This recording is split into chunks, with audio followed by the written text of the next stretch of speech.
Selamat pagi Bapak Ibu Saudara. Kita bersyukur masih diberi kesempatan oleh Tuhan untuk bersama-sama beribadah. Dan saatnya bagi kita untuk merenungkan bersama firman Tuhan. Bapak Ibu Saudara, di bulan November kita sedang belajar tentang surat Kolose. 2 pasal. Pertama itu sangat berkaitan dengan doktrin tentang Kristus atau Kristologi. Dan 2 pasal terakhir baru masuk kepada hal-hal praktis. Bagaimana mewujudkan dalam kehidupan kita hal yang praktis berangkat dari iman percaya kita kepada Kristus. Minggu lalu kita sudah belajar mengenai keutamaan Kristus atas seluruh ciptaannya, atas gerejanya. Dan bagaimana kita harus merespon keutamaan Kristus ini. Maka hari ini kita akan berbicara tentang kecukupan Kristus. 2 tema ini mendominasi surat Kolose. Keutamaan dan kecukupan Bapak Ibu Saudara. Nah, sedangkan tema kita hari ini, tema khotbahnya adalah kepenuhan hidup di dalam Kristus. Itu adalah subtema dari tema besarnya, yaitu sufficiency, kecukupan di dalam Kristus. Nah, mari Bapak Ibu Saudara, kita akan bersama-sama mempelajari satu bagian firman Tuhan di pasal 2 dari surat Kolose. Namun saya tidak membacakan semua ayat ini karena sangat panjang. Dan saya memilih hanya 3 ayat saja. Karena di sana kita akan menemukan peringatan dari Paulus tentang bahayanya ajaran palsu yang mengancam keutamaan dan kecukupan Kristus. Dan yang kedua yang menjadi pertimbangan saya karena ini sangat mendukung tema khotbah saya, yaitu kepenuhan di dalam hidup di dalam Kristus. Mari kita akan membaca, kita akan memperhatikan, saya akan membacakannya demikian. Hati-hatilah supaya jangan ada yang menawan kamu dengan filsafatnya yang kosong dan palsu, menurut ajaran turun-temurun dan roh-roh dunia. Tetapi tidak menurut Kristus. Sebab dalam Dialah berdiam secara jasmaniah seluruh kepenuhan keilahian, dan kamu telah dipenuhi di dalam Dia. Dialah kepala semua pemerintah dan penguasa. Saya perlu menjelaskan di sini, ini 3 ayat, tetapi kalau di dalam bahasa aslinya ini 1 kalimat tanpa ada titik koma. Jadi ini 1 kalimat yang menyatu, begitu ya. Maka saya memilih ini karena ini sangat dalam pengertiannya dan mewakili dan cukup menjelaskan mengenai kecukupan Kristus dan bagaimana hidup dalam kepenuhan di dalam namanya. Bapak Ibu Saudara yang dikasihi Tuhan, di sebuah biara di Eropa pada pertengahan abad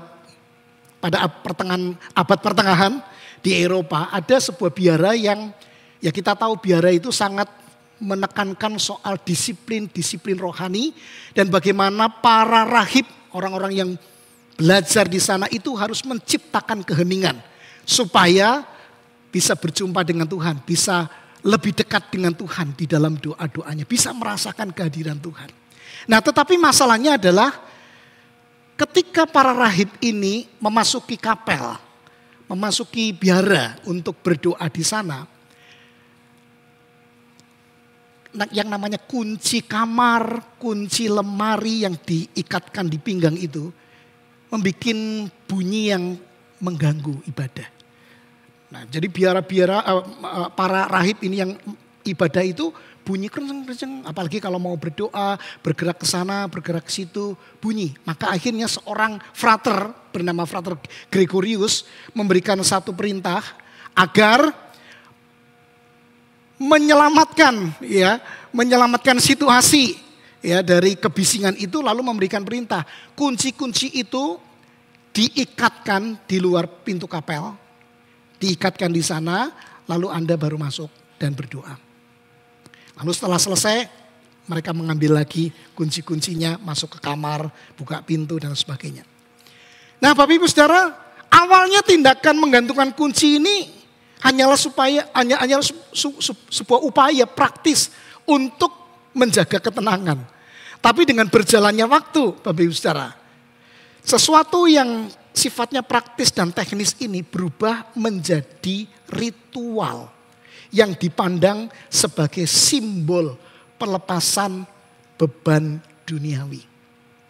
Bahkan kemudian menggantungkan kunci di depan pintu kapel itu menjadi semacam liturgi ditambahi doa-doa singkat.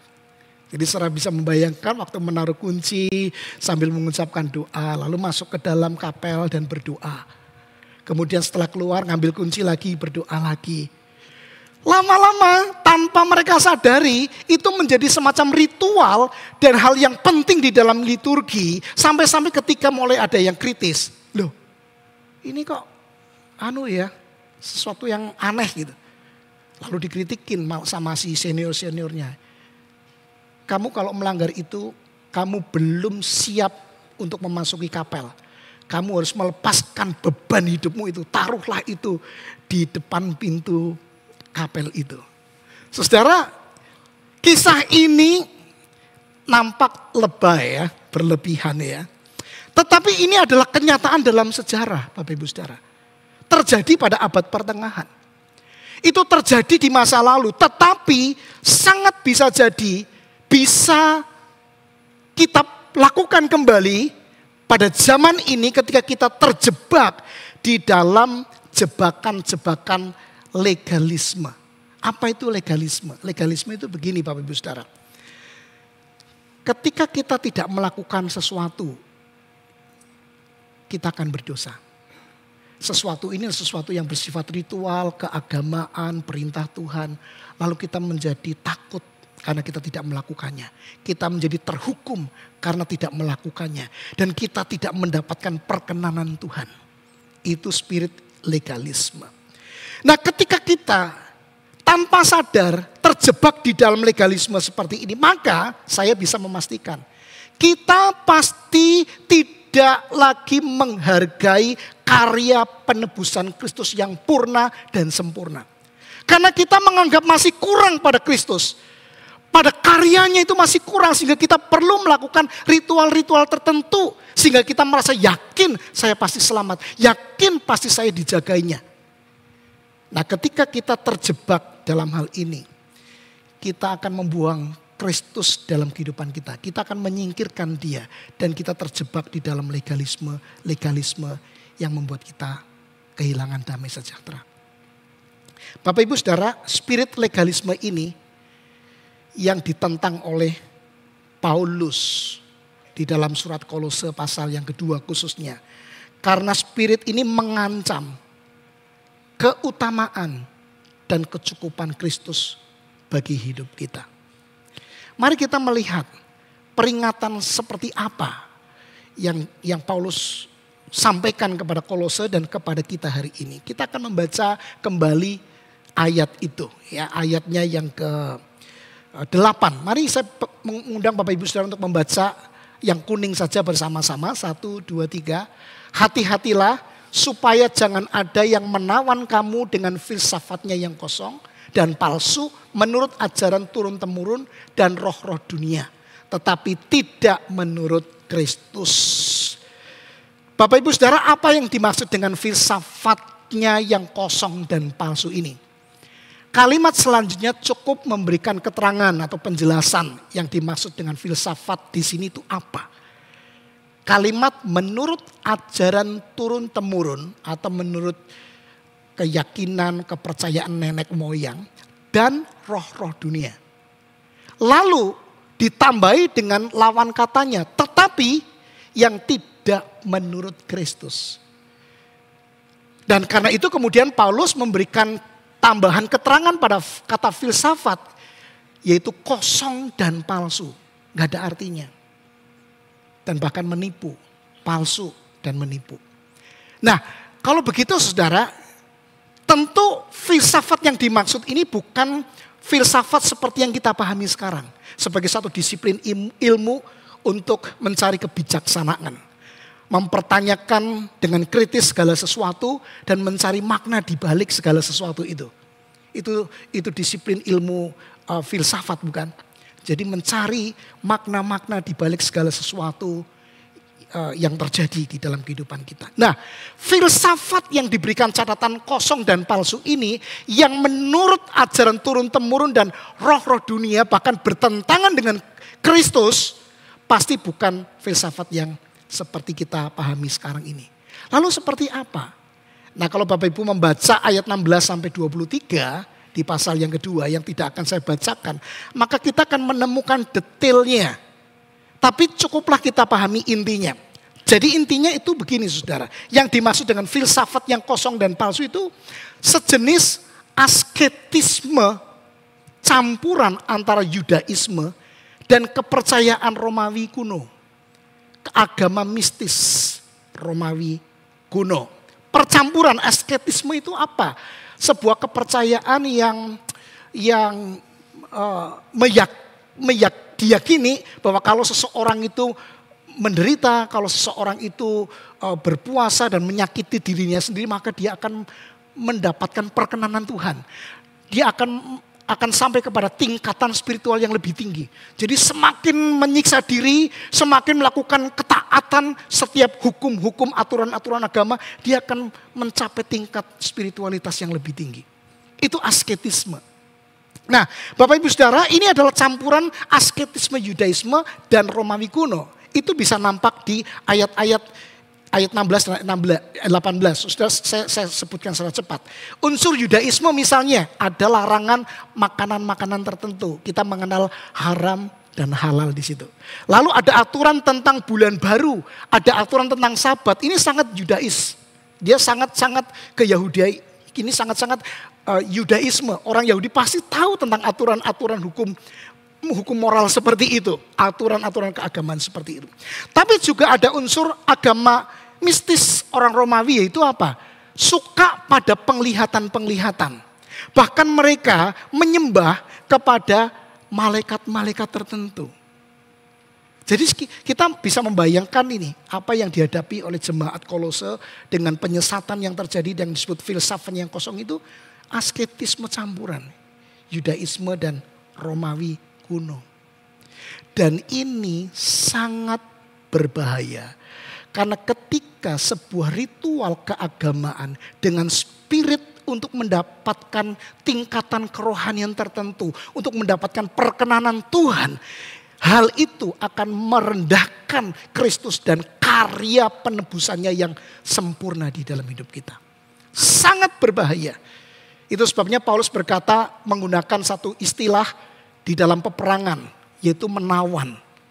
Supaya jangan ada yang menawan kamu. Kata menawan itu artinya bukan menarik hati ya. Menawan loh, kamu menawan sekali, bukan menarik hati. Tetapi di sini menjadikan kamu sebagai tawanan atau menjadikan kamu tertawan. Jangan sampai ajaran sesat yang seperti ini, yang seolah-olah rohani, harus begini, harus begitu, justru akan memenjarakan kamu, membuat kamu kehilangan damai sejahtera karena kamu tidak merasa cukup dengan Kristus saja. Dan ini sangat berbahaya. Hari ini Bapak Ibu Saudara, pengajaran seperti ini sama berbahayanya. Bentuknya mungkin berbeda dengan zaman itu, tetapi spiritnya sama. Perendahan kepada Kristus dan karyanya. Kristus dianggap tidak cukup bagi keselamatan kita, bagi proses pengudusan kita, bagi kelengkapan untuk keselamatan kita sampai kepada kesetiaan kepada Kristus selamanya. Lalu dikatakan kita perlu menambahkan sesuatu ke dalamnya, dan ini sebuah perendahan terhadap Kristus. Saya kira hari ini kita bisa jumpai misalnya, ini dalam sejarah gereja saya sampaikan hal ini tidak dalam rangka menjelekkan gereja tertentu, tetapi ini bisa jadi pengalaman buat kita. Misalnya Bapak Ibu Saudara, sekelompok gereja atau sekelompok orang percaya yang sangat getol berbicara tentang pengalaman-pengalaman spiritual. Berjumpa dengan Tuhan, bermimpi pergi ke surga, masuk ke neraka dan mereka bercerita. Tetapi ironisnya orang-orang yang bercerita tentang pengalaman-pengalaman spektakuler ini hidup di dalam kemewahan dan tidak peduli dan tidak peka terhadap jemaatnya yang miskin. Mereka hidup di dalam kemewahan. Dan herannya tetap banyak pengikutnya yang senang memuja dia. Itu luar biasa saudara. Ini terjadi di dalam gereja-gereja yang ada di sepanjang sejarah gereja kita.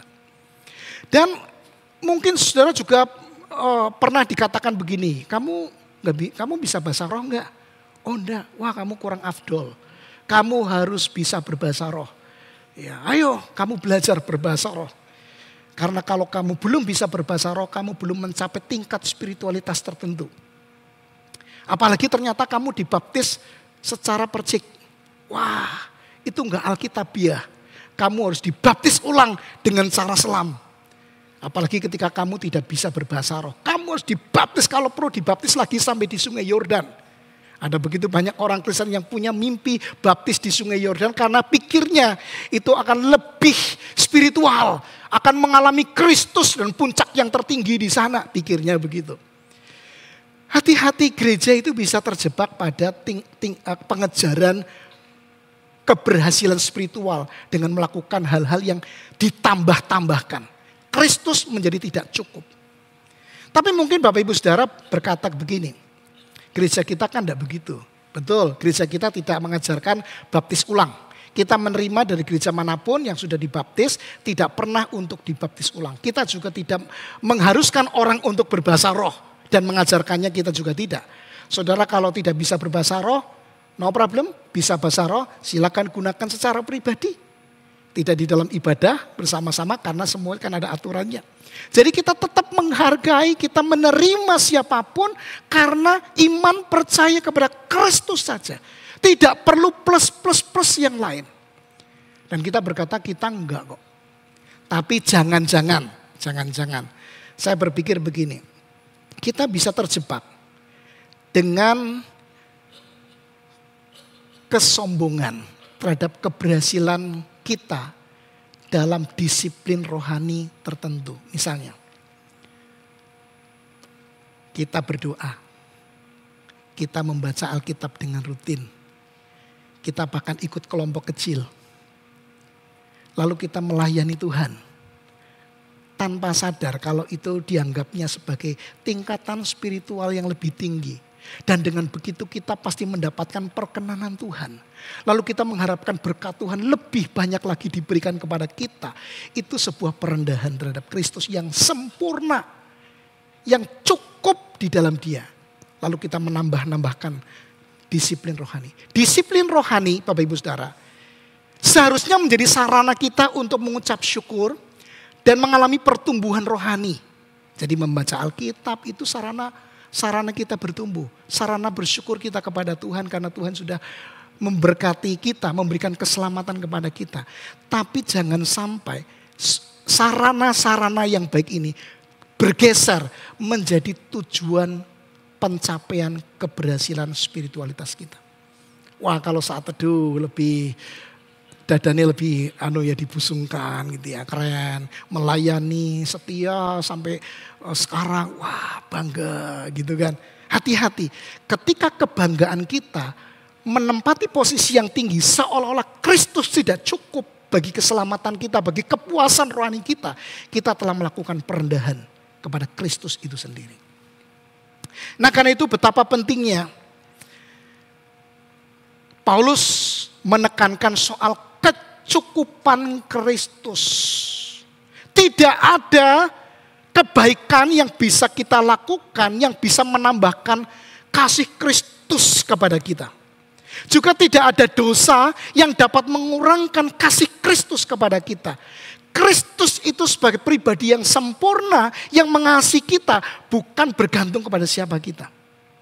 Cukup Kristus, bukan upaya-upaya kita untuk memperkenankan, untuk membuat kita berkenan di hadapan Tuhan.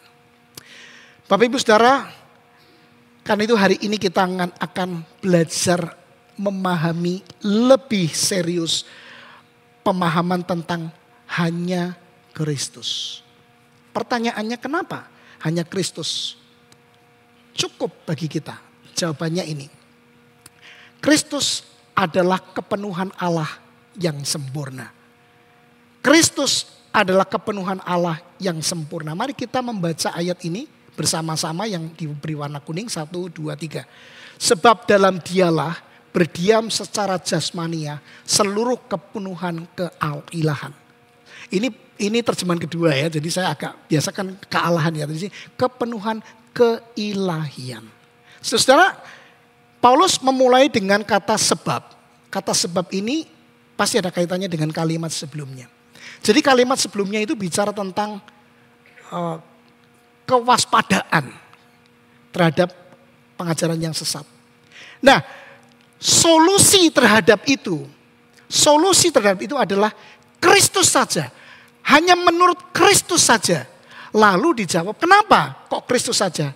Sebab di dalam dialah berdiam secara jasmania seluruh kepenuhan keilahian.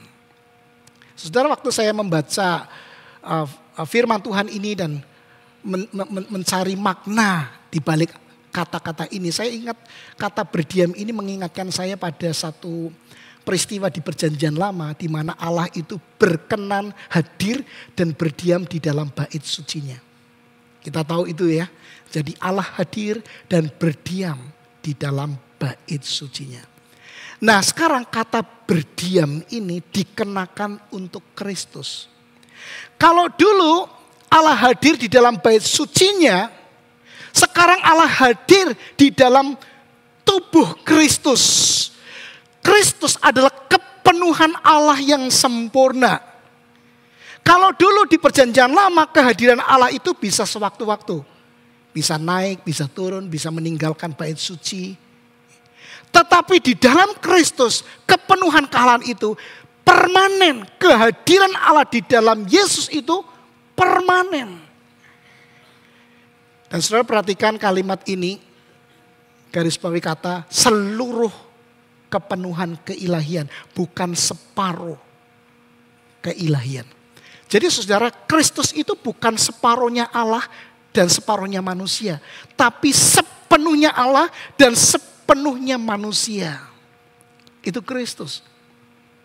Di dalam Kristus itulah kepenuhan kealahan. Bahkan akhirnya kita menyimpulkan Yesus Kristus itu adalah Allah itu sendiri. Jadi jangan sampai kita berpikir Yesus itu seperti Allah dengan sifat-sifat Allah. Enggak begitu ya. Kristus bukan memiliki sifat-sifat Allah sehingga menjadi seperti Allah. Enggak begitu. Tapi Kristus di dalam kodratnya sebagai Allah, dan dia adalah Allah dengan kodrat ilahinya. Dia memiliki di dalam dirinya atribut sifat-sifat kealahan. Dan itu permanen. Wah, ini luar biasa Bapak Ibu Saudara. Kalau Kristus yang adalah Allah itu sendiri menjadi manusia, pertanyaan saya, apakah kita masih perlu untuk melakukan ritual-ritual tertentu untuk mendapatkan perkenanan Tuhan? Kristus itu sendiri adalah perkenanan Tuhan atas hidup kita. Kristus itu berkenan hadir sebagai manusia. Dia hadir untuk menyelamatkan kita. Dia hadir untuk memberikan apa yang perlu untuk keselamatan kita. Melalui penebusannya, melalui kuasanya untuk memproses kita di dalam pengudusannya. Tidakkah Kristus saja itu cukup? Itu sebabnya Bapak Ibu Saudara, ketika kita berpikir hendak menambahkan ritual-ritual tertentu untuk keselamatan kita, untuk proses pengudusan kita, kita anggap bahwa ini akan membawa kita kepada tingkat spiritualitas tertentu. Kita telah melakukan perendahan terhadap Kristus. Dan itu yang ditawarkan oleh ajaran-ajaran palsu. Ayo lakukan ini, ayo lakukan itu. Karena dengan begitu kamu akan diselamatkan. Kamu akan mencapai tingkat spiritualitas yang tinggi. Kamu akan menjadi orang hebat. Tidak. Ajaran Kristen tidak begitu. Kristus saja. Di dalam keselamatan kita dapatkan secara cuma-cuma. Di dalam Kristus saja. Untuk proses pengudusan kita juga dapatkan di dalam Kristus yang memberikan kepada kita kekuatan. John Piper pernah berkata begini. Seluruh kepenuhan Allah ada di dalam Yesus. Bukan hanya demi penebusan yang efektif. Tetapi juga demi kepuasan kekal kita di dalam Dia. Apa yang dimaksud dengan penebusan efektif? Ini berkaitan dengan karya Allah secara aktif yang memastikan kita pasti selamat. Bukan karena upaya kita dengan ritual-ritual keagamaan kita. Lalu kita mengatakan aku pasti selamat. Aku kan sudah melakukan ini dan itu. Saya kan sudah melayani. Saya kan sudah memberikan persembahan. Saya kan melakukan ketaatan. Melakukan firman-Nya lalu saya dengan yakin saya selamat karena saya sudah melakukan semuanya ini. Enggak, bukan itu yang membuat kamu pasti selamat. Yang membuat kamu selamat adalah Kristus. Yang melakukan karya penebusannya secara efektif. Yang memastikan kamu pasti selamat. Bukan karena upayamu. Tapi karena karya penebusan Kristus. Tetapi saudara, kepenuhan Allah di dalam Kristus itu juga memastikan kita memperoleh kepuasan kekal di dalam namanya. Ini dalam sekali loh Bapak Ibu Saudara. Kristus itu akan memuaskan kita. Dan nanti saya akan jelaskan di akhir dengan ilustrasi pengalaman nyata dari seorang anggota jemaat. Kita mendapatkan satu poin ini untuk mengantisipasi dan sebagai jawaban atas mudahnya orang mencari pemenuhan terhadap pencapaian ritual. Kita harus tahu, kita harus paham bahwa Kristus saja cukup karena Dia adalah Allah yang berdiam secara sempurna di dalam Yesus Kristus. Sekarang yang kedua Bapak Ibu Saudara. Mengapa Kristus saja sudah cukup bagi kita? Tidak perlu ada tambahan ritual-ritual keagamaan. Karena Kristus memenuhi kita dengan sempurna. Mari kita baca ayatnya bersama-sama. Yang kuning 1, 2, 3. Dan kamu telah dipenuhi di dalam Dia. Saya paling jarang berbicara soal tata bahasa dalam bahasa aslinya. Ya, saya paling jarang melakukannya. Walaupun secara implisit saya sebetulnya menyampaikan itu. Tapi tidak menceritakan soal tata bahasanya. Tapi kali ini saya merasa perlu untuk kita bersama-sama melihat keindahan maknanya. Tadi juga ada yang bilang supaya kelihatan keren dan lebih pinter katanya. Ada yang kasih masukan supaya kamu lebih pinter. Gitu. Enggak begitu ya. Tapi saya melihat ini ada keindahan. Mari kita lihat. Saudara. LAI menerjemahkan dengan tepat kalimat ini. Kamu telah dipenuhi di dalam Dia. Kalimat yang dipakai itu adalah bentuk kata kerja sempurna. Sudah terjadi di masa lalu karena itu telah itu di masa lalu. Tetapi konsekuensinya, imbasnya sampai dengan saat ini.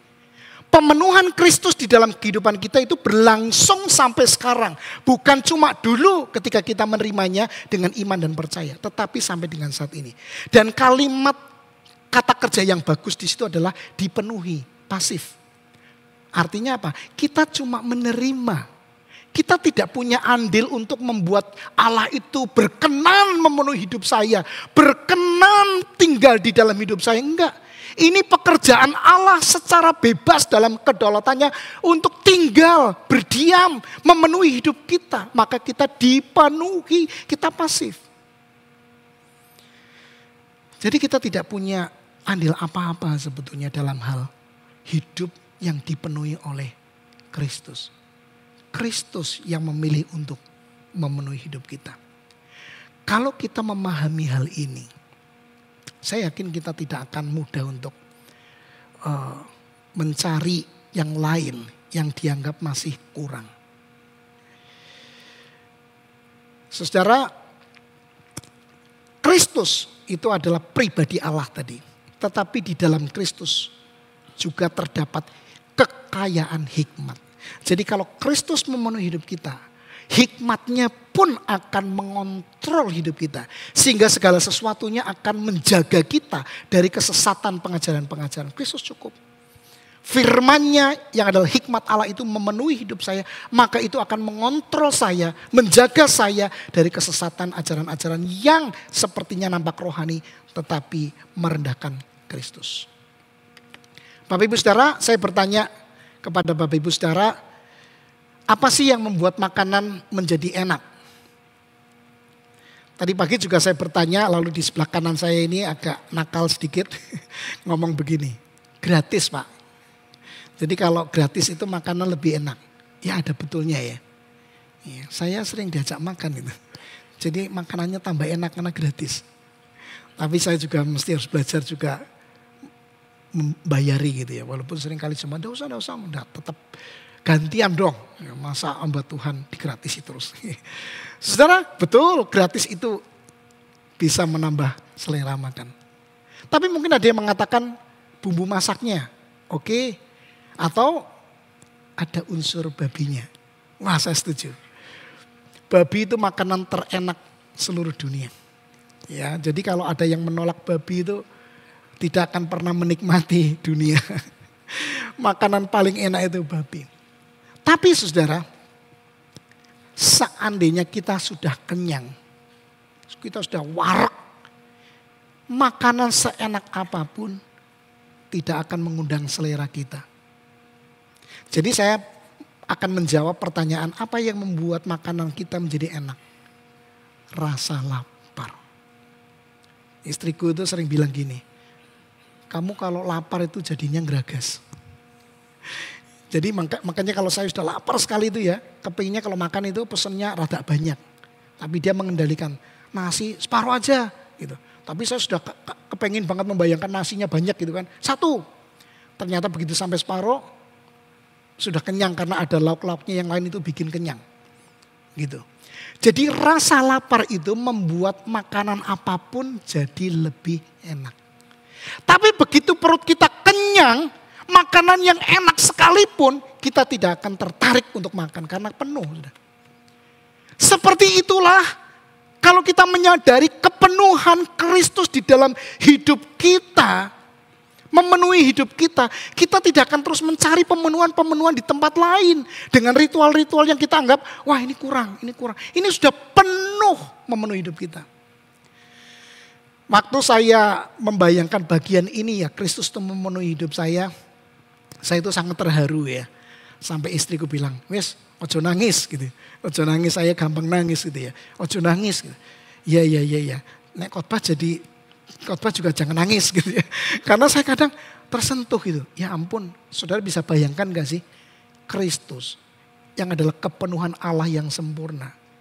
Kristus ini sekarang memenuhi hidup kita. Waktu saya sampai pemahaman hari ini tuh gini. Aku tidak layak. Tapi Tuhan memilih untuk tinggal di dalam hidup saya. Dan di dalam hidup saudara. Keren gak sih ini? Keren banget Bapak Ibu Saudara. Orang yang tidak percaya kepada Yesus tidak memiliki pengalaman ini. Cukup Tuhan di dalam hidup kita. Dan itu akan membuat kita puas. Walaupun mungkin saja hidup kita secara jasmania atau secara finansial kita mengalami pergumulan. Tetapi Tuhan akan memberikan kepuasan. Bahkan kekuatan untuk kita tetap melangkah di jalan keselamatan dalam kesetiaan mengikut Tuhan sampai terakhir. Itu cukup buat kita. Tidak perlu ada tambah-tambahan yang lain. Saudara, seorang bernama Timothy Keller berkata begini. Anda tidak benar-benar tahu bahwa Yesus adalah semua yang Anda butuhkan. Sampai Yesus adalah semua yang Anda miliki. Kadang Bapak Ibu Saudara, Tuhan izinkan kita dalam keadaan tidak mempunyai apa-apa.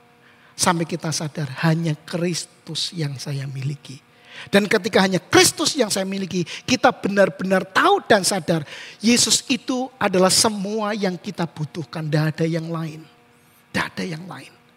Kristus saja itu cukup bagi hidup kita. Mari kita bayangkan apa yang sudah Kristus lakukan bagi hidup kita. Dia mengampuni dosa kita.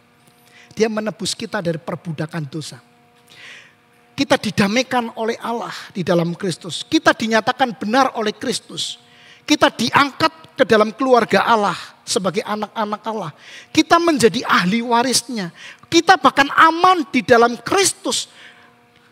Kristus memastikan keselamatannya itu sampai di akhir. Bukan hanya di awal, tapi sampai di akhir. Dia akan terus memberikan kelengkapan sehingga kita tetap setia sampai dengan akhir. Kristus sudah memberikan semuanya kepada kita. Masihkah kita berkata kurang dan melakukan ini dan itu demi kita mendapatkan perkenanan Tuhan? Tuhan sudah kasih kamu perkenanannya, keselamatan. penebusannya, bahkan pengudusannya yang berproses dalam kehidupan kita. Masihkah kita mencari yang lain?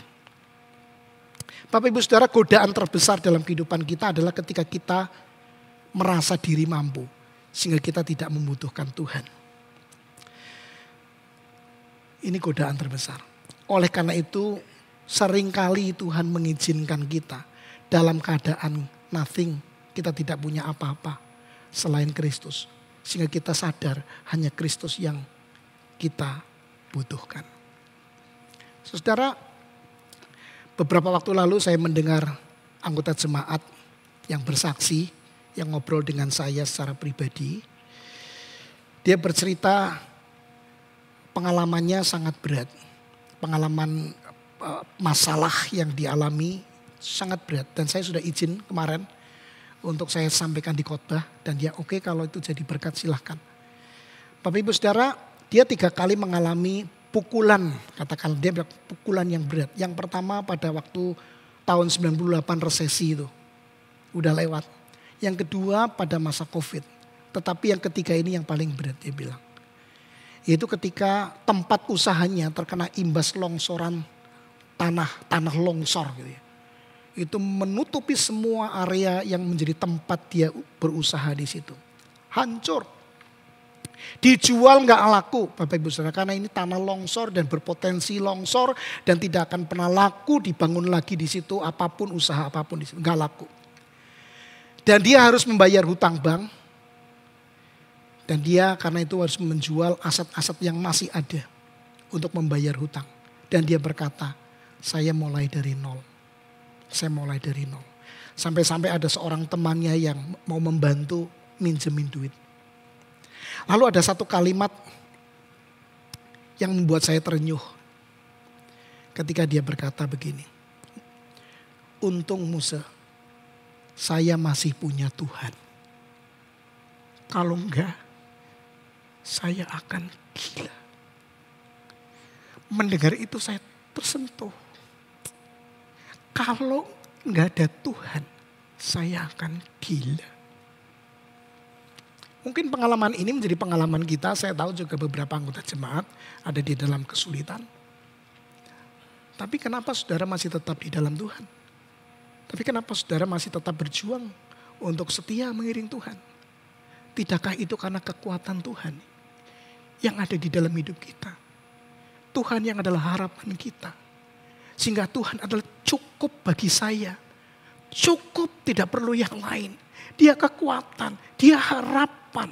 Dia yang telah menebus saya. Dia akan menjaga saya untuk tetap dalam kesetiaan mengiring Tuhan. Bukan karena kekuatan saya. Bukan karena ritual agama. Bukan karena saya melakukan ini dan itu. Tetapi karena Kristus yang memenuhi hidup kita. Dia yang adalah Allah.